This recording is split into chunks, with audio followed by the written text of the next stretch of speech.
Hello everybody, welcome to That's Football. I'm Mark Goldbridge and I've got the wrong light on. No, I've got the right light on.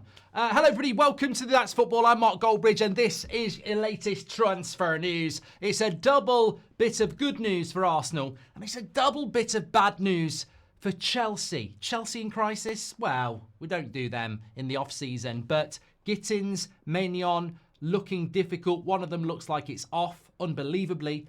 We're going to talk about Arsenal just very, very quickly on Liverpool because I know people like a Liverpool update. We have got one from Fabrizio Romano. He says, Kerkez to Liverpool remains a matter of time with final rounds of talks taking place very soon. The deal won't be completed today, but will be done soon. So there we go with that one. Also want to talk about Kudos of West Ham. Where's he going to go? Because West Ham are definitely putting him out and about. So we'll talk about that. But let's start off with positives before we talk about Chelsea. And the Club World Cup to a certain extent. Al Hilal are having this problem as well. They're trying to get players in and they can't do it. And they've got till 7 o'clock tonight. And Chelsea, the same, trying to get players in and they can't do it. This Club World Cup transfer window has backfired a little bit, hasn't it, for some clubs? But Arsenal aren't in the Club World Cup and they are in a very good situation today. If you haven't seen the two major updates that we've had today, and they are major.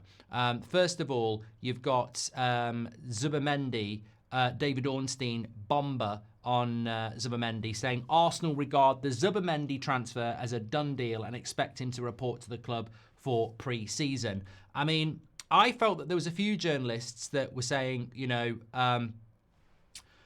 it's almost done. Arsenal feel like it's done and the player might change his mind. But David Ornstein there with a very significant update, which I think just calms the Arsenal fans down a little bit. This is a fantastic player.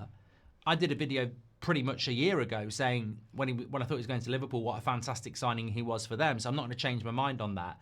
But it has been a little bit weird because Real Madrid are capable of hijacking a deal and he was a bit open to it, wasn't he? He was talking about Alonso. It felt like he could be open to it. So, and he has changed his mind before, as he did with Liverpool last year. So I sensed that there was a little bit of nervousness with Arsenal fans, which is understandable. But this is a significant signing to get done and it will massively improve Arsenal. So big, big deal and David Ornstein backing that up, which is brilliant. But it doesn't just end there. It then moves to Plettigol, who is Sky Germany correspondent, very good on the German transfer window.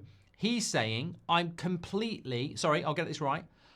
totally convinced that Sesko will play for Arsenal next season. So it's a double bit of positivity for the Arsenal there. Zubimendi and Sesko looking like it's going to be a let's go with two significant players for them. So I think that, you know, that's a good day for Arsenal. Obviously, they'll feel a little bit better when they've got the official holding ups of the shirt. But look, you know, realistically, you've got to give your manager what he wants.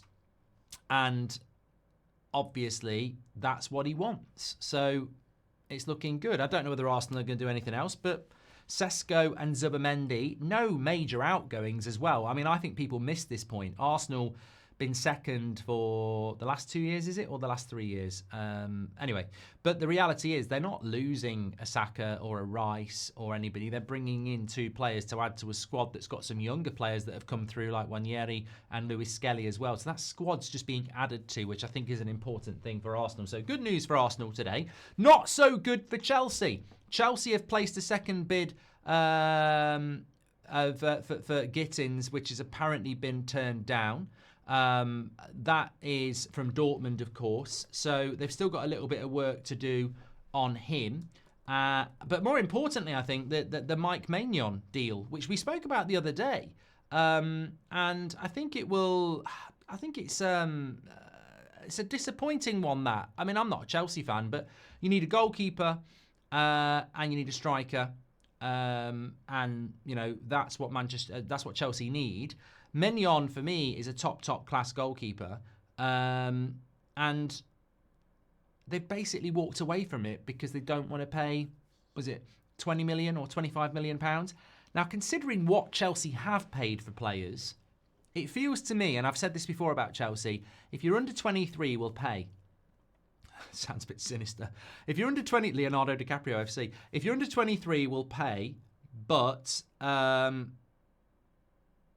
if you're a slightly older player, we don't want to pay for it because 20 million, 25 million for Maignan, France's #1 goalkeeper, 29, which for a goalkeeper is the equivalent of being 24. I think it's a shame. And for them to backtrack and say, we're going to back the goalkeepers that we've got, that's your bloody problem.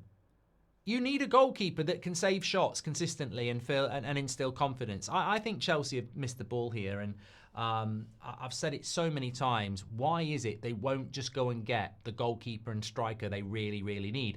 Even Liam Delap's 22. Like, he's a learner driver. He's a work in progress. They just don't seem to want to go and get the two things that I think look, there's a lot of young players. There's a lot of good players at Chelsea, but you add in an experienced goalkeeper, an experienced striker, and no one can tell me that Chelsea aren't going to be a better team. It's as simple as that.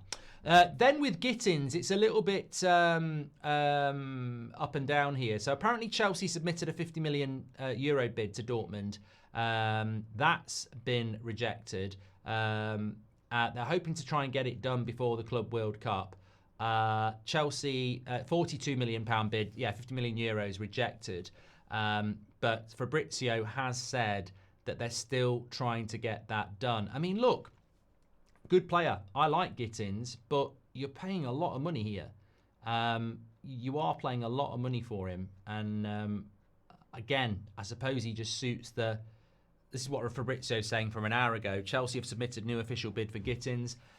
50 million euros proposal after 35 million euros rejected. Chelsea will try and get it done today. Otherwise, they will keep negotiating after the deadline. So obviously, he can't play in the Club World Cup, but they'll keep going.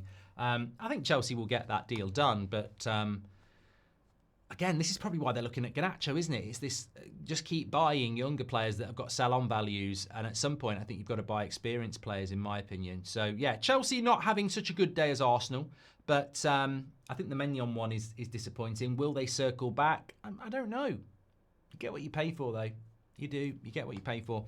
Talking about getting what you pay for, Kudos, West Ham, is a player that's being circulated. There's been links to Newcastle. I think Ben Jacobs said he'd been offered to Manchester United this afternoon as well, which is interesting. Look, very, very good player.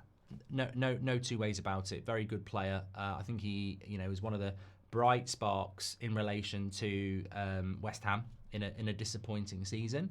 But I also think that it's about where he's going to fit, isn't he?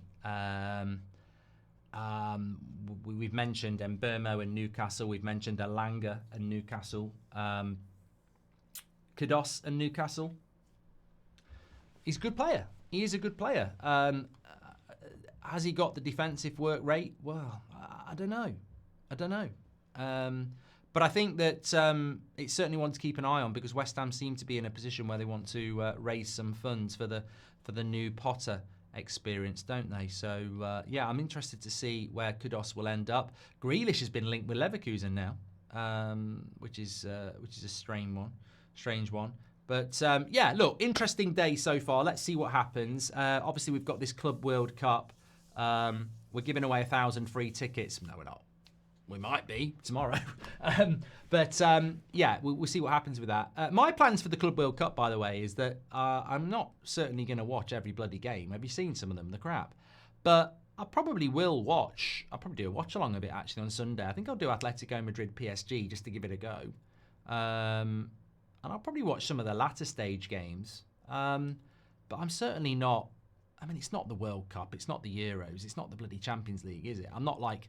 There's so many crap games. I'm just not going to watch them. But I'll watch some of them, and then if some of the performances are good and teams are taking it seriously, I'll probably link in the knockout stages. But that's my sort of thoughts on it, really. We'll see. Give us your thoughts on the Club World Cup and everything else we've spoken about. Make sure you smash a like on the video and subscribe. I'll speak to you on the next one. Thanks for watching.